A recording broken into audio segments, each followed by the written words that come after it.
Welcome to the Henley Media and Entertainment News. Today's top stories. The trailer for the new film Black Mass is out now. What did you marinate this steak in? Because it's out of this world. You're killing me with. No. It's a family secret. It's ground garlic and a little bit of soy. I thought it was a family secret. You said to me, this is a family secret. And you gave it up to me, boom. You spilled the secret family recipe today. Maybe you spill a little something about me tomorrow. I was just saying that. You were just saying. Just saying gets people sent away. Just saying. Got me a 9-year stretch in Alcatraz. You understand? So, just saying could get you buried real quick.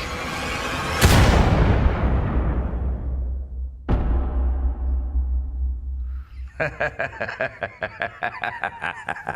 now. Governments are considering cutting media degrees. The trailer for the new Johnny Depp film Black Mass has been released. The film chronicles the true story of Whitey Bulger, the brother of a state senator and the most infamous violent criminal in the history of South Boston, who became an FBI informant to take down a mafia family invading his turf. The film is directed by Scott Cooper, who made the dramatic hit films Crazy Heart and Out of the Furnace. Today we have with us film specialist and film studies lecturer at the Henley College, Andrea Waters, to talk about the film and Johnny Depp.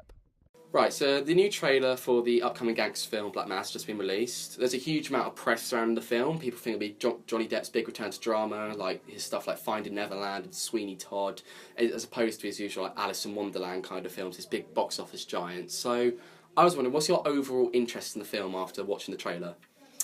I am interested to see the performance, actually, more than anything. I think, as you say, it marks a departure from a kind of quirky, over-stylised character that Depp is often playing in collaboration with Burton.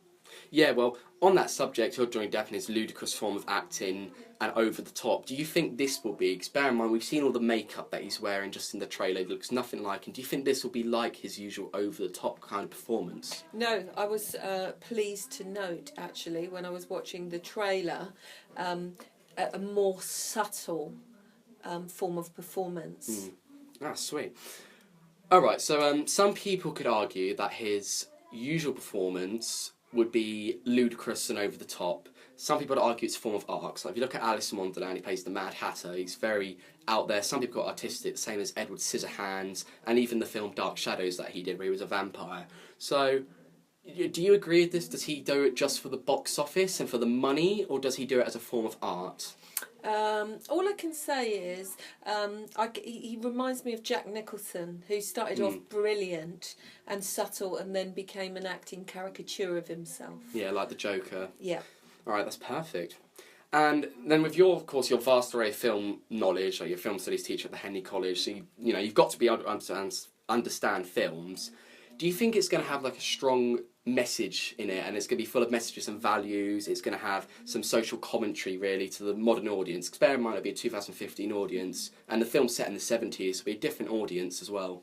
I think Johnny Depp's ideally placed as a star to bring forward serious messages and values about government corruption and police corruption, something that's past but nonetheless is necessary in a time of huge media corruption. I think that he can bring an audience with them and help to educate them, and let's hope that they're true to the facts of this story. Yeah, and also saying about being true to the facts, do you think it's going to be quite controversial as a film? So of course it's about corrupt government officials, that's obviously going to upset some people. His brother's a state senator, so you've got to try and be accurate as possible. And it's being released to, again, a modern American audience, so they're going to get a different interpretation to what possibly did happen. Because, of course, it's a piece of fiction, the film itself, they've adapted it. So do you reckon it's going to be controversial or quite true to the story? Well, let's not pretend that film companies don't go through all the issues, legal issues with a fine-tooth comb. There'll be nothing they'll be taken to court over. However, it may come as a surprise and a revelation to some people that this level of corruption exists. All right, well, thank you for having us. In other news, the government are considering cutting vocational courses as they are a waste of time. Professor Alison Wolfe, an expert in public policy, conducted a review of vocational courses and requests on Michael Gove. It was down to investigate on how practical education can be improved. Her summary was that while some courses and apprenticeships are of great use, but some were not good enough in furthering young people's school education. In addition, Professor Lorna Unwin stated that some of the courses aren't good enough. She stated that vocational qualifications at level 1 and 2, which are equivalent to GCSEs, are not good enough. Fellow interviewer Dan Sturzaker interviewed a student at the Henley College on a media vocational course for their opinion on the matter. Hi, this is Danny. He's a media studies student at college. Hiya. Hello. Do you enjoy media studies? Yeah, it's alright, it's a good laugh. Yeah, seems like it could be. Do you think it's a beneficial subject? For the industry, if you want to go into working within the media corporation, yeah, definitely. How come you think people think it's like a pointless, unneeded subject? Because it's very hands-on. People have got the idea that doing like BTECs and hands-on subjects aren't as good and as worth it as ones with like English or history, where you have to put a lot of time and effort and long, complicated essays. Yeah, that's quite true. What's your view on this topic? Like, do you think it's beneficial or not?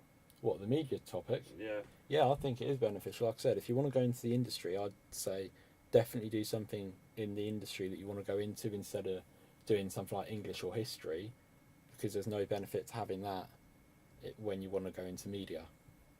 Yeah, that's very true. Do you think there'll be a time where people like don't see it as a pointless subject, where it's like the same as all the other subjects? Not unless they change how they like mark the course. If they put more essays in it and stuff like that, yeah, they probably would. But until that happens, no.